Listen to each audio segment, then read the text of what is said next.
Europe خلیجی ممالک میں امیگریشن، ویزوں اور تارکین وطن سے جڑی دیگر اہم خبروں کا معتبر چینل. دیکھتے رہیں احساس نیوز. احساس نیوز کے ناظرین السلام علیکم. امجد ارشاد چودھری نئی ویڈیو کے ساتھ آپ کی خدمت میں حاضر ہے. آج ہم نے جس موضوع پہ ویڈیو بنائی ہے اس کا تعلق رومانیہ سے ہے. جیسا کہ آپ جانتے ہیں کہ اس وقت رومانیہ میں پاکستان سے، بنگلہ دیش سے اور مختلف ملکوں سے ورکر منگوائے جا رہے ہیں. اچھا، وہاں پہنچ کر جو ورکر جو ہیں وہ وہاں سے جو ہے نا، ان میں سے بڑی تعداد ایسی ہے کہ جو وہاں سے بھاگنے کی کوشش کرتے ہیں آگے دوسرے یورپی ملکوں میں. تو اس موضوع پہ آج ہم بات کریں گے. تو اس کا آغاز کرتے ہیں.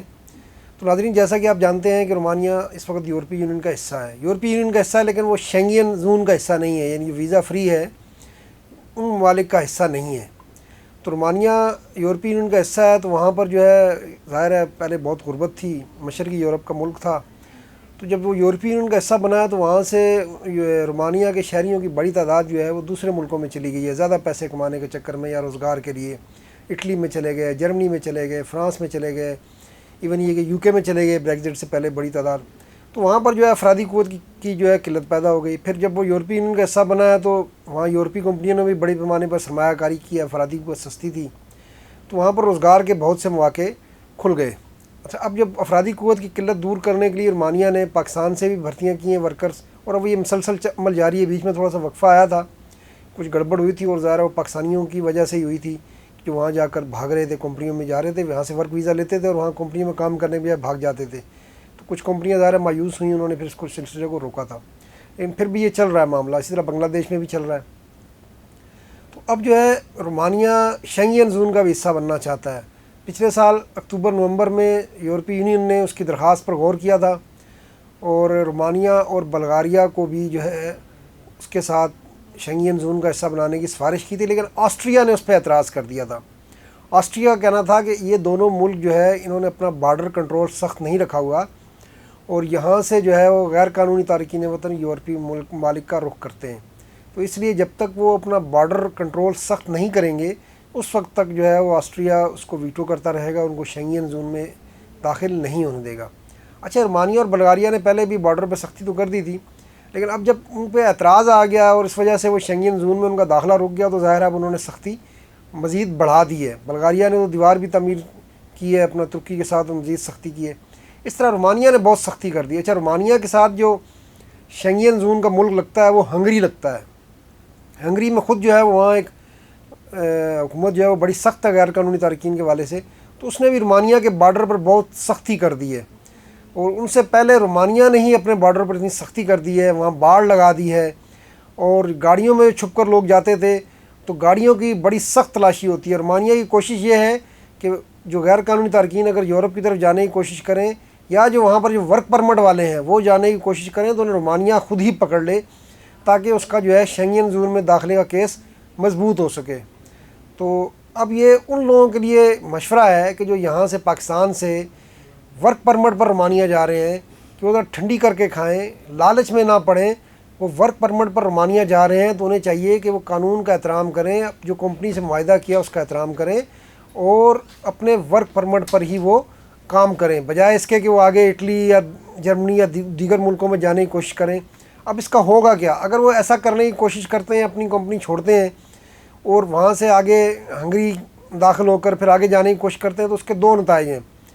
اول یہ ہے کہ اگر وہ بالفرض وہاں ہنگری میں داخل ہونے کی کوشش میں کامیاب بھی ہو جاتے ہیں، اگرچہ اس کا امکان بہت کم ہے، اس وقت بہت سختی ہے، تو تب بھی آگے جا کر انہیں بہت مشکلات کا سامنا کرنا پڑے گا. اچھا، اٹلی میں سب سے زیادہ لوگ جاتے تھے، تو اٹلی نے اب کروشیا اور سلوینیا کے ساتھ مل کر جو ہے بارڈر کنٹرول بہت سخت کر دیا ہے. اٹلی نے سلوینیا اور کروشیا کے ساتھ یہ معاملہ بھی طے کیا ہے کہ اگر ترستے کے بارڈر سے سلوینیا کے ساتھ جو ہے اٹلی کا علاقہ جو ترستے لگتا ہے، وہاں پر اگر تارکین وطن داخل ہوں گے تو ڈبلن معاہدہ، اس سے پہلے اس پہ عمل نہیں ہو رہا تھا. اٹلی جو ہے وہ ان کو تارکین وطن کو جو ہے وہ برداشت کر لیتا تھا، لیکن اب وہاں جب پکڑے جائیں گے تارکین، اگر اٹلی میں داخل ہو گئے ہیں تب بھی وہ انہیں واپس جہاں سے وہ آئے ہیں وہاں بھیج دے گا. کروشیا سے آئے ہیں تو کروشیا بھیج دے گا، اگر سلوینیا سے داخل آئے ہیں تو سلوینیا میں بھیج دے گا. اور اگر آپ رومانیہ میں ورک پرمٹ گئے ہیں تو آپ یہ ذہن میں رکھیں کہ آپ کا ڈیٹا یورپی یونین کے پاس آ چکا ہے، آپ کے لیے کاغذات بنانا بہت مشکل ہوگا.